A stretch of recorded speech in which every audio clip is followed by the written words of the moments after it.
everybody's new favorite segment brought to you by Vayer Watches. But guess what? We have theme music for it this week, Did Chaz. DJ Seaweed step in again? No, DJ David stepped in. Ooh. Ready for it? Ready.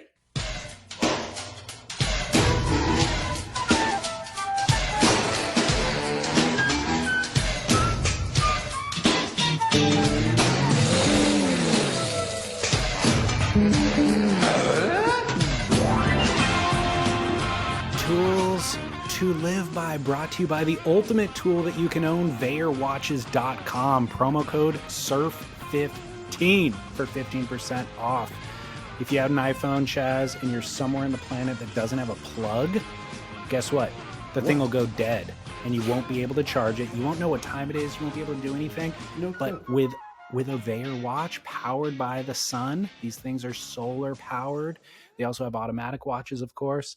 The battery will never run out and will never fail you. Free US shipping, easy returns, waterproof warranty, VayerWatches.com. It is the perfect tool, David Lee. It really is. Did you identify that theme music? It is from... Is it from Home Improvement? Yes. Yeah. Oh, man, I'm pretty proud of myself right there. Oh, well, only kids of the 90s would know, but Home Improvement had a segment, or I mean, the show that was on the show was Tool Time. Tool Time. So here we are. This is a good cut. I like this. Thank you. Thank you. Did it just for you. So we have a listener line call who wants to know he needs tools to live by. So Great. You and I are going to provide guys. advice. I'd like to hear your opinion on taking significant others on surf trips. Should they be just for the boys? Could you bring the significant other and maybe the kids if you have, and you go somewhere that's got good stuff for the family and surf? Or should it be just reserved for surfing? If you're going with the family, commend. Thanks. Okay. Bringing the family on a surf trip or just going with the boys? Here's the thing right here. Know out the gate. If you are going on a surf trip and bringing your family and thinking you are having your cake and eating it too, shame on you. And you deserve the sort of pitchfork justice that has been reserved for JP Acevedo. Bringing a family means that, great, you are going to surf and you're going to be with your family. But sometimes surf's going to be pumping and you are, unfortunately, got the kid duty, right? Especially if your significant other surfs, and there's kids, But I mean, I think it's the lightly lowered expectations for I'm going to shred may benefit you, to be honest. I think that's what I think.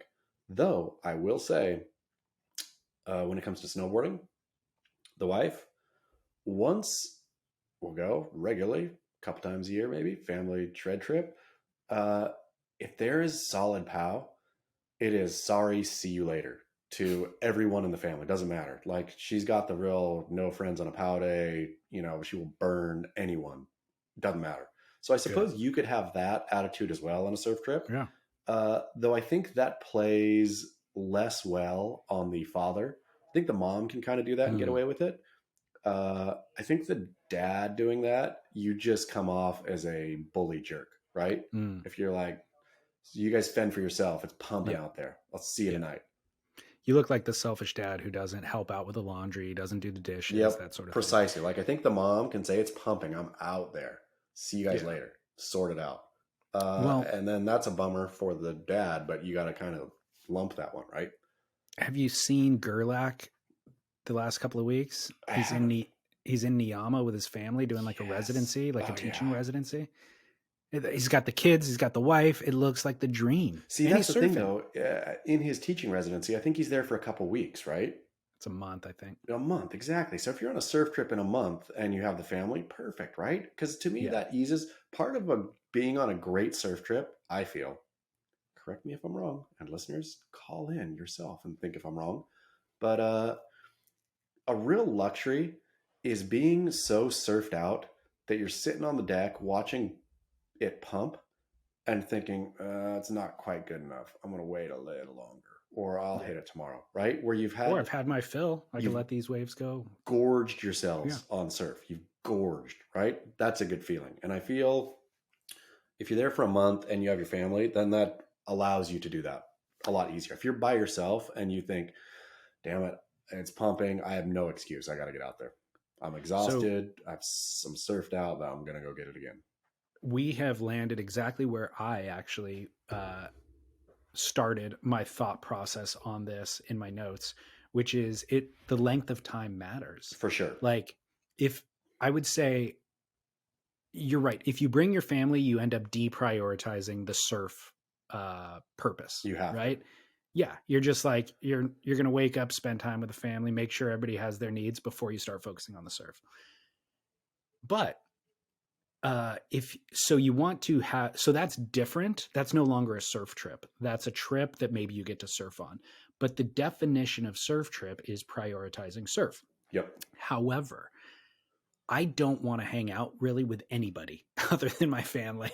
The truth is, like, I can't imagine a worse scenario than hanging out with a group of dudes for 14 days straight.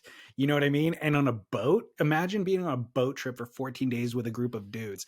Like, I just don't want to do it, full stop. So 3 days is the limit, I think. 3 days with dudes focusing on surfing, I can do. What about 5 days? 5 is the max. What if Sam 5 George is there? Well, we'll get to him later. 5 days is the max, but 3 is the right number. And again, it's a strike mission. There's a swell. That's 3 days. We'll get there for the rise of the swell, the peak of the swell, and the downturn of the swell, and we're out. Now that eliminates Indonesia as a destination, of course, because it takes a lot longer to get there. So it really limits geographically where you can apply this rule. But it applies because I don't want to spend 7 days with a group of dudes. Here you go, though. I'm going to open this up for you a little bit. I'm going to give you an open jaw, which is you are going, let's say you want to do a Mentawai boat with the dudes, right? Say it comes up. Say an offer comes up, 5 days on the boat. Okay, so you go do that. And then you meet the fam in Bali or somewhere fun, right? Then you're comboing up a surf trip with a family trip. They're two That's separate fine. trips, but it just happens to be on the same itinerary. I am fine with that. But the boys only get 3 to 5 days max.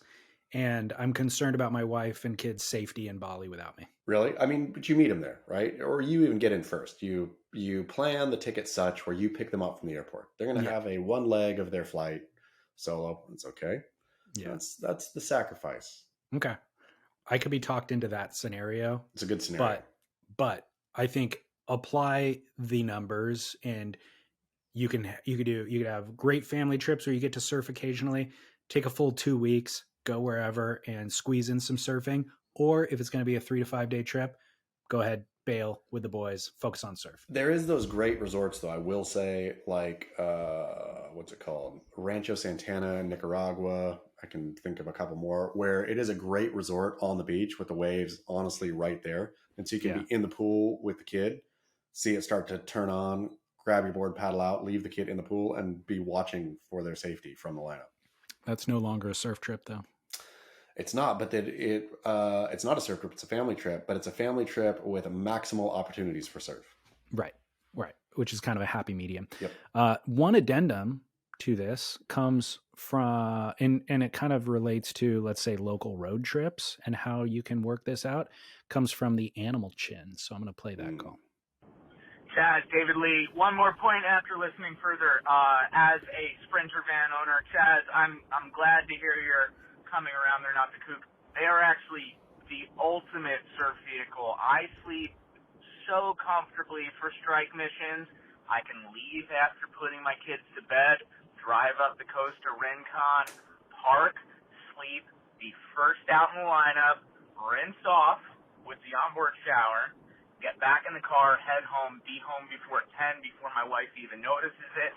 I do it down your way towards Blacks. And not to mention, living in San Clemente, killer Sano vehicle, got the kids running around, place to put the baby down. It has been a game changer, and it has opened up a wide range for me to surf. I am no longer bound by where I can get in a short period of time to avoid the ire of my wife. I can now open it up a little bit. Don't need to worry about buying a hotel room. Look, honey, I'll be back in the morning. You won't even notice I'm gone. Boom. Always a yes. Total barrel. All right, boys. Later. Makes a compelling argument. Makes a fine case for the Sprinter van. And yeah, I mean, in past shows, I can't really recall. Was I really anti-Sprinter? I can't recall either. Like, because I understand the Sprinter has its place, right? It's just become too much down here. There's too many Sprinters. There's too many people doing exactly what our friend the Animal Chin is doing. Therefore, there needs to be a culling of the Sprinters. See, I'm going to argue there's not enough people doing what the Animal Chin is doing. The Sprinter van has become what a lifted truck is. So a lifted truck used to mean that you went off-roading in that truck. Now, 9 out of 10 people who have a lifted truck never have taken the thing off-road. They have these huge knobby tires that they're driving on the 405 and the 5 freeway with. You know what I mean? And so I feel like the Sprinter van, the fact that he is putting his kids to sleep at night, and we all know after the kids go to bed, you got 2 or 3 hours where you're still awake.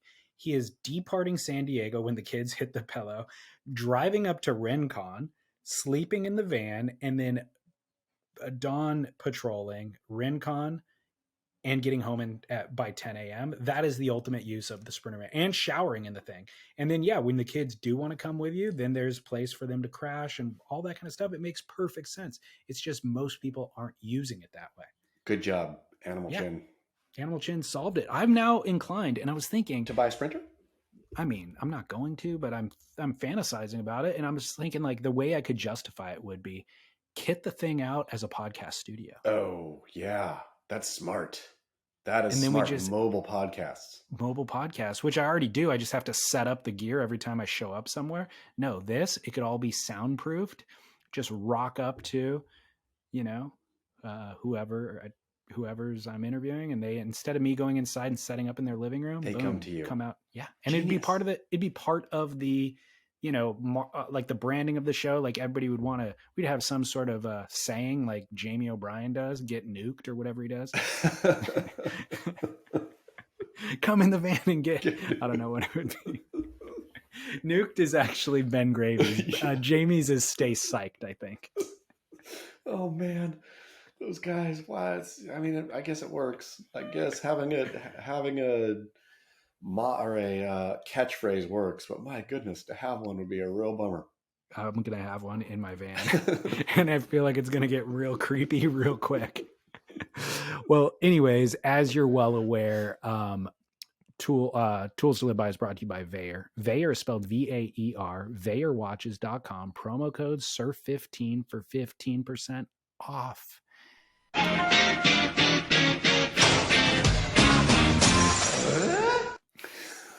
Tim Allen.